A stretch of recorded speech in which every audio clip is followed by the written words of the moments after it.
उमेदवारांना शेवटचा रविवार मिळाला असल्यानं मिरवणुकांच्या माध्यमातून जोरदार शक्ती प्रदर्शन करण्यात आलं।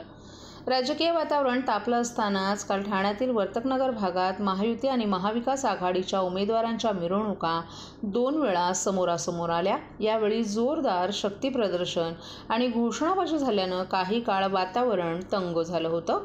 मात्र राडा होण्याआधीच पोलिसांनी मध्यस्थी केल्यानं पुढील अनर्थही टळला।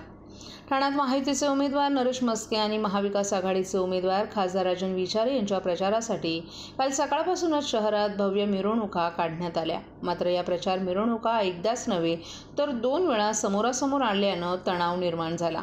शिवसेना शिंदे गटाचे उमेदवार नरेश म्हस्के यांची मिरवणूक लोकमान्य नगरवरून वर्तकनगर नाका येथे पोहोचली। त्याचवेळी शिवसेना ठाकरे गटाचे उमेदवार खासदार राजन विचारे यांची रॅली वर्तकनगर पोलीस ठाण्याच्या दिशेकडून वर्तकनगर नाक्यावर आली। एकमेकांसमोर मिरवणुका येताच दोन्ही गटाच्या कार्यकर्त्यांकडून यावेळी प्रचंड घोषणाबाजी करण्यात आली। घोषणाबाजीतच दोन्ही मिरवणुकांनी आपला पुढचा रस्ता धरला, परंतु भीमनगरला पुन्हा दोन्ही गट समोरासमोर आले। येथील भारतरत्न डॉक्टर बाबासाहेब आंबेडकर पुतळ्याला हार घालण्यासाठी दोन्ही गटाचे पदाधिकारी आणि कार्यकर्ते आले होते। यावेळीही त्यांनी घोषणाबाजी करत शक्ती प्रदर्शन करण्याचा प्रयत्न केला। यावेळी सुदैवानं दोन्ही गटाचे उमेदवार हजर नव्हते, अन्यथा कार्यकर्त्यांच्या उत्साहाचं रूपांतर राडात होण्याची शक्यता होती। दरम्यान पोलिसांच्या मध्यस्थीमुळे मिरवणुकीत कोणताही अनुचित प्रकार घडला नसल्याची माहिती पोलिसांनी दिली।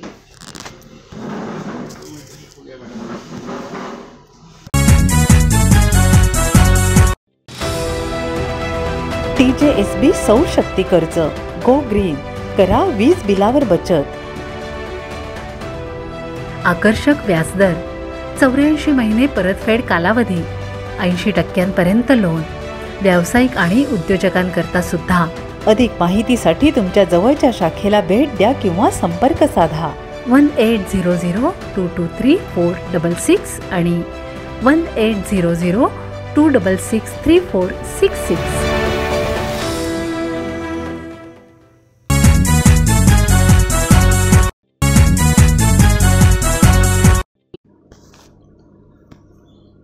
मतदान करता यावं यासाठी ठाणेकरांना भरपगारी रजा मिळणार आहे। जिल्ह्यातील सरकारी तसंच खासगी आस्थापनांना हा आदेश लागू करण्यात आलाय।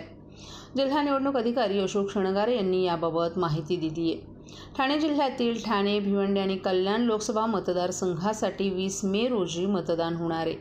प्रत्येक मतदाराला मतदान करता यावं यासाठी भरपगारी रजा देण्यात यावी असे आदेश जिल्हाधिकारी तथा जिल्हा निवडणूक अधिकारी अशोक शृंगारे यांनी दिले आहेत। नोकरीनिमित्त अन्य जिल्ह्यात असलेल्या परंतु ठाणे जिल्ह्यातील मतदार यादीत नाव असलेल्या सर्व नागरिकांना हा नियम लागू राहणार आहे।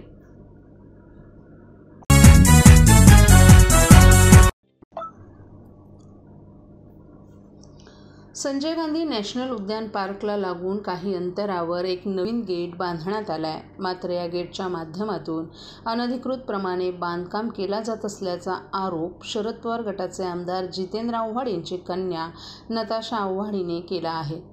नताशा आव्हाड हिने आरोप केला आहे की फॉरेस्टच्या जागेवर कशा प्रकारे अनधिकृत बांधकामाला खुली सूट देण्यात आली आहे याचं उत्तम उदाहरण आपण पाहू शकतो।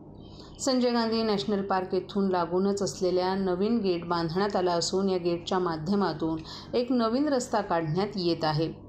या रस्त्यामध्ये असंख्य वृक्ष देखील तोडण्यात आले, परंतु कॉन्ट्रॅक्टरला आपल्याला कॉन्ट्रॅक्ट कोणी दिले आणि त्याची वर्क ऑर्डर कोणी काढली हे देखील माहीत नाही। तसंच फॉरेस्ट डिपार्टमेंटला देखील याबद्दल कुठलीच पूर्णपणे माहीत नाही। यामुळे ठाण्यात अनधिकृत बांधकाम सर्रासपणे कशा प्रकारे सुरू आहेत याचंच हे उदाहरण असल्याचा आरोपही त्यांनी केला आहे। मला माहिती अशी मिळाली आहे की इथे काहीतरी बांधकाम होतंय। ऍक्च्युली काहीच माहिती आम्हाला पुरवली गेली नाहीये कुठल्याच वेबसाईटवर, काय फॉरेस्टच्या डिपार्टमेंटकडनं का इकडचे जे स्थानिक आमदार आहेत त्यांच्याकडनं काहीच आम्हाला माहिती नाहीये की हे कशामुळे हे काम इथे चालू केलंय। तुम्ही बघू शकता तर पूर्ण इथे फॉरेस्टच्या एरियामध्ये वृक्षतोड चालू आहे आणि सिमेंटीकरणाचं काम चालू आहे। आता तिकडे त्या कॉन्ट्रॅक्टरना विचारलं तर त्यांनाही काही माहिती नाहीये। ते सांगतात की आमच्या खासगी अकाउंटवरनं आम्हाला पैसे येत आहेत। तर म्हणजे एक्झॅक्टली हे कोणाचं काम आहे, हे कोण काम करत आहे ह्याचं काहीही कुठलीही माहिती कुठेही अवेलेबल नाहीये। दुसरं म्हणजे आचारसंहिता चालू असताना हे काम कसं होतंय. तिसरं म्हणजे एवढ्या मोठ्या प्रमाणावर तुम्ही वृक्षतोड करताय, त्याची कोणाकडनं तुम्ही परमिशन घेतली? इकडच्या फॉरेस्ट डिपार्टमेंटकडनं परमिशन घेतली आहे का? हे इको सेन्सिटिव्ह झोन आहे, तर इको सेन्सिटिव्ह झोनच्या कमिटीकडनं तुम्ही परमिशन घेतली आहे का? परमिशन घेतली असेल तरी त्याच्यात किती वृक्ष तोडली जाणार आहेत, त्या वृक्षांचं काय केलं जाणार आहे, ह्याचीही माहिती कुठेही पुरवली गेली नाहीये.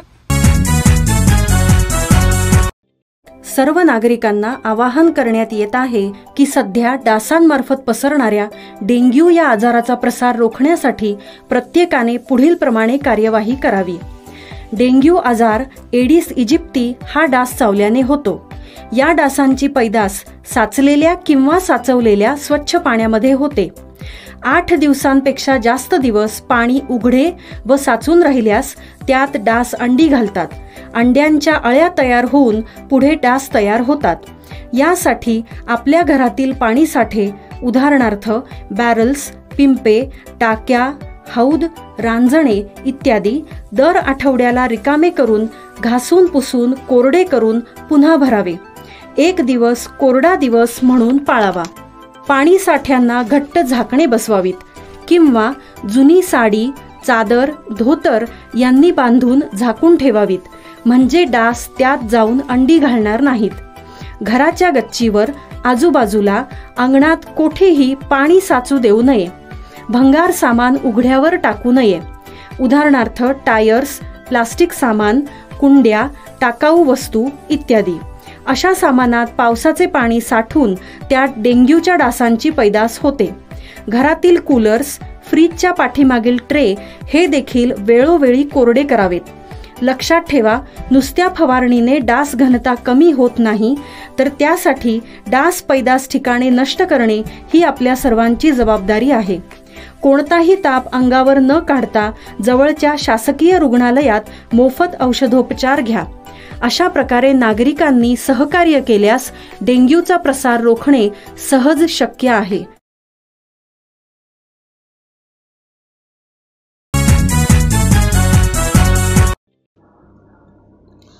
यंदाच्या लोकसभा निवडणुकीसाठी मुद्दाच नसल्याचं मत मांडत ठाणे जिल्ह्यात मोठ्या प्रमाणात येणाऱ्या परप्रांतीयांच्या लोंढ्याचा मुद्दा महाराष्ट्र नवनिर्माण सेनेचे अध्यक्ष राज ठाकरे यांनी कळवा येथील सभेत बोलताना मांडलाय.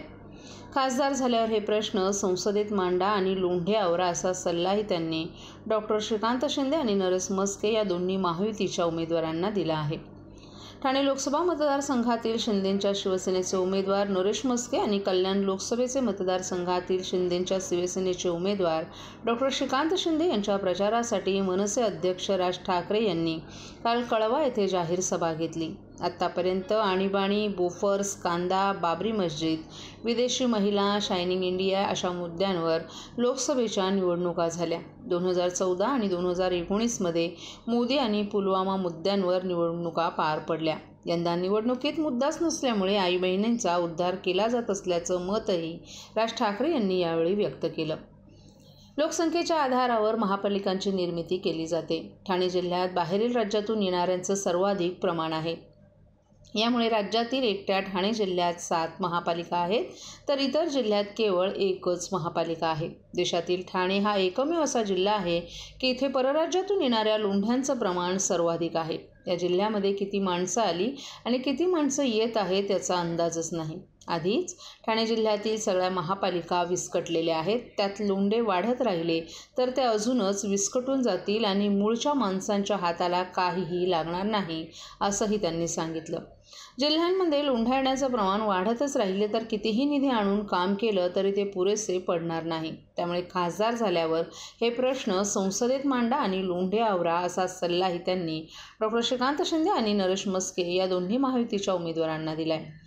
अनेक वर्ष महाराष्ट्रात राहणाऱ्या अमराठींना माणसांना आपला विरोध नाही, परंतु त्यांना फक्त एकच अट आहे, ती म्हणजे मराठी भाषा बोलता आली पाहिजे, असंही त्यांनी सांगितलं. राज्यात फोडाफोडीचं राजकारण शरद पवार यांनी सुरू केलं.